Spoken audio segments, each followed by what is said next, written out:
Hello everyone, welcome to learning with Gautam YouTube channel. तो आज की इस वीडियो हम करने वाले हैं बिहार बोर्ड क्लास 12 हिंदी के वीवीआई ऑब्जेक्टिव क्वेश्चन आंसर को, जो कि आपके आने वाले एग्जाम के लिए काफ़ी ज़्यादा इंपॉर्टेंट प्रश्न रहने वाले हैं। तो आप लोग वीडियो को अच्छे से ध्यानपूर्वक और लास्ट तक जरूर देखिएगा, क्योंकि इसमें मैंने जितने भी प्रश्न लिए सभी प्रश्न सिलेक्टेड और इंपॉर्टेंट है। तो चलिए शुरू कर लेते हैं फर्स्ट क्वेश्चन से। और पहला क्वेश्चन है, दलित आत्मकथा शीर्षक पाठ कौन सा है? तो जूठन जो है ये दलित आत्मकथा शीर्षक पाठ है, ऑप्शन नंबर बी हो जाएगा। और याद रखना है आप लोगों को, जूठन पाठ के लेखक कौन है? तो ओम प्रकाश वाल्मीकि है। त्रिच पाठ के लेखक कौन है? तो उदय प्रकाश है। शिक्षा के लेखक है जे कृष्णमूर्ति और रोज के लेखक है अज्ञ। इस सबको आप लोग अच्छे से याद रखिएगा।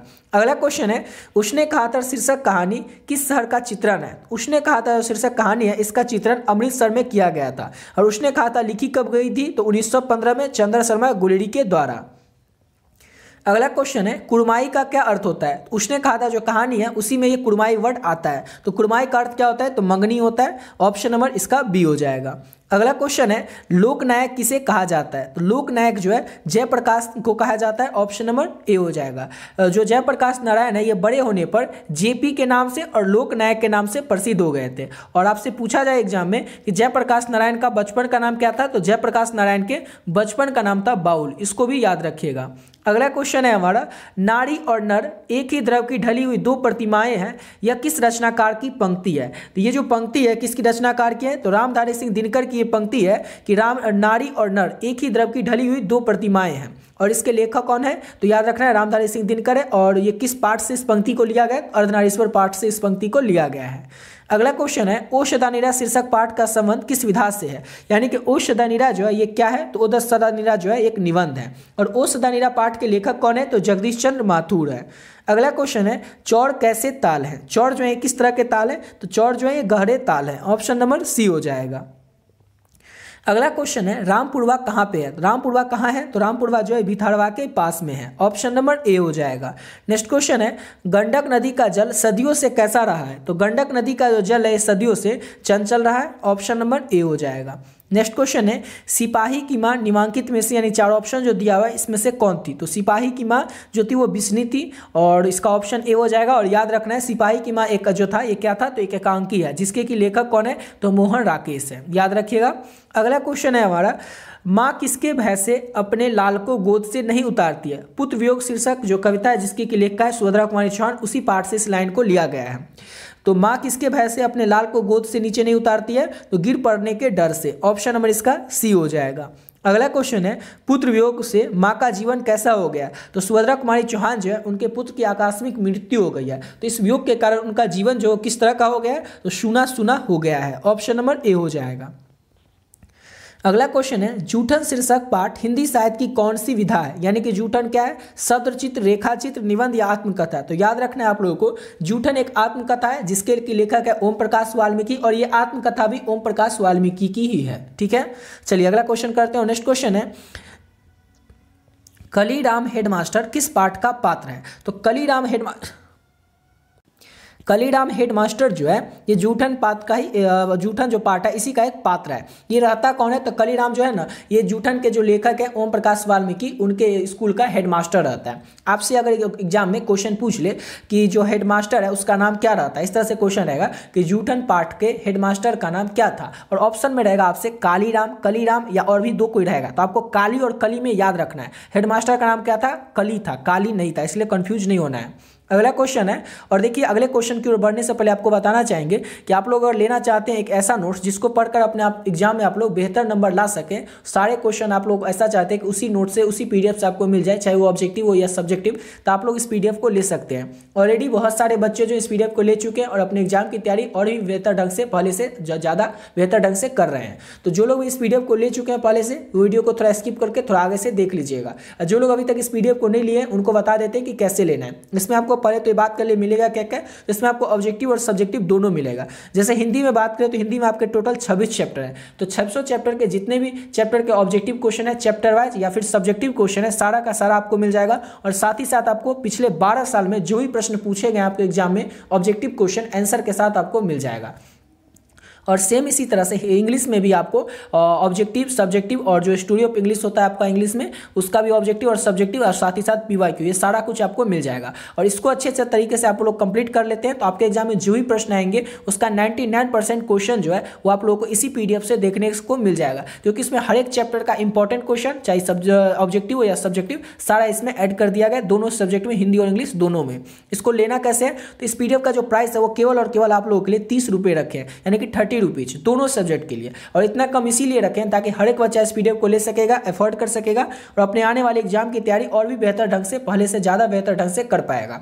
लेना कैसे है, तो ये नंबर है 7903820891। इस नंबर को जैसे आप लोग फोन पे, गूगल पे या पेटीएम में डालिएगा, नाम आ जाएगा गौतम कुमार। उसमें आप लोगों को क्या करना है, 30 रुपये पे कर देना है और उसके बाद आपको क्या करना है, पे करके इसी नंबर पे आपको स्क्रीनशॉट भेज देना है। इसी नंबर से जो व्हाट्सएप है उस पर व्हाट्सएप पे आपको स्क्रीनशॉट भेज देना है और आपको व्हाट्सएप पर ही पीडीएफ मिल जाएगा। स्क्रीनशॉट भेजने के बाद याद रखिएगा आपको सिर्फ एक मैसेज कर देना है, हिंदी और इंग्लिश दोनों सब्जेक्ट का जो पीडीएफ है आपको तुरंत मिल जाएगा इसी नंबर से व्हाट्सएप पर। जैसे ही आप स्क्रीनशॉट भेजिएगा वैसे ही आपको पीडीएफ मिल जाएगा और इस पीडीएफ को पढ़ करके आप लोग और भी अच्छा नंबर ला सकते हैं, पहले से ज़्यादा बेहतर नंबर ला सकते हैं, क्योंकि आप जितना भी पढ़े होंगे ना उससे ज़्यादा इसमें ऑब्जेक्टिव क्वेश्चन ऐड किया गया हर एक चैप्टर का। और इसको कर लेते हैं तो इसके बाद आप निफिक्ट हो सकते हैं, बेफिक्र हो सकते हैं, जब आपके एग्जाम में किसी भी तरह का क्वेश्चन आएगा तो आप उसे बना पाएंगे, क्योंकि इसमें हर एक चैप्टर का इंपॉर्टेंट क्वेश्चन है। क्वेश्चन कहीं से भी आएगा तो बुक से ही आएगा और बुक का सारा important objective question, chapter wise और सब्जेक्टिव क्वेश्चन इसमें ऐड कर दिया गया। ठीक है, तो आप लोग ले लीजिएगा, जो भी बच्चे अभी तक नहीं लिए वो लोग। ठीक है, तो अब चलते हैं अपने अगले क्वेश्चन की ओर।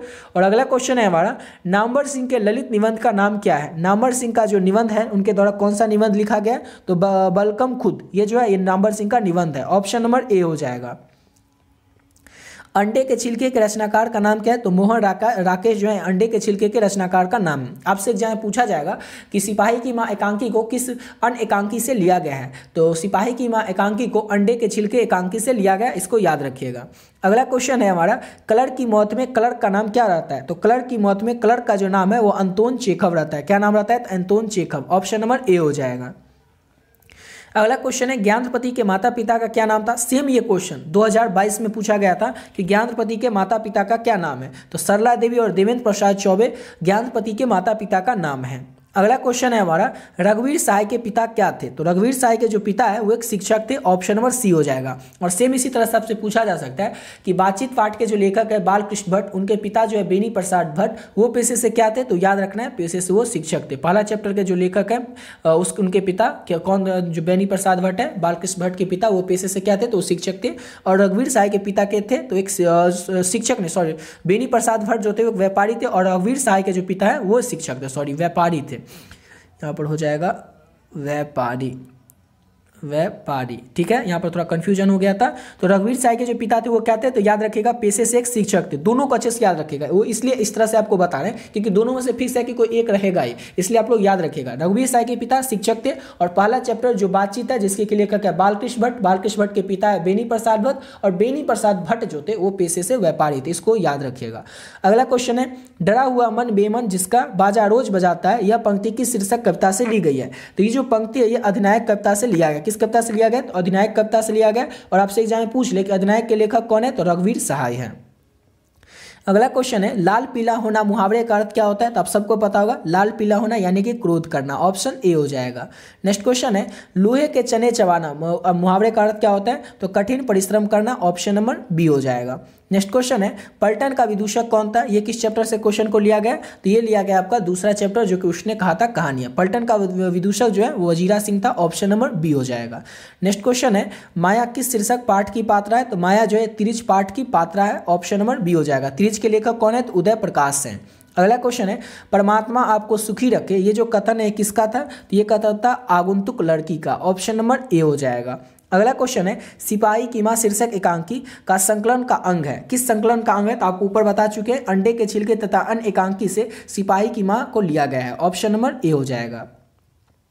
अशोक वाजपेयी ने राज्य की सेवा किस रूप में की है, तो भारतीय प्रशासनिक सेवा, जिसे कि इंग्लिश में कहते हैं इंडियन एडमिनिस्ट्रेटिव सर्विस IAS के रूप में अशोक वाजपेयी ने अपनी सेवा की है। ऑप्शन नंबर ए हो जाएगा, भारतीय प्रशासनिक सेवा। विनोद कुमार शुक्ल को 1999 में कौन सा पुरस्कार मिला था, तो विनोद कुमार शुक्ल को 1999 में साहित्य अकादमी पुरस्कार मिला था। ऑप्शन नंबर बी हो जाएगा।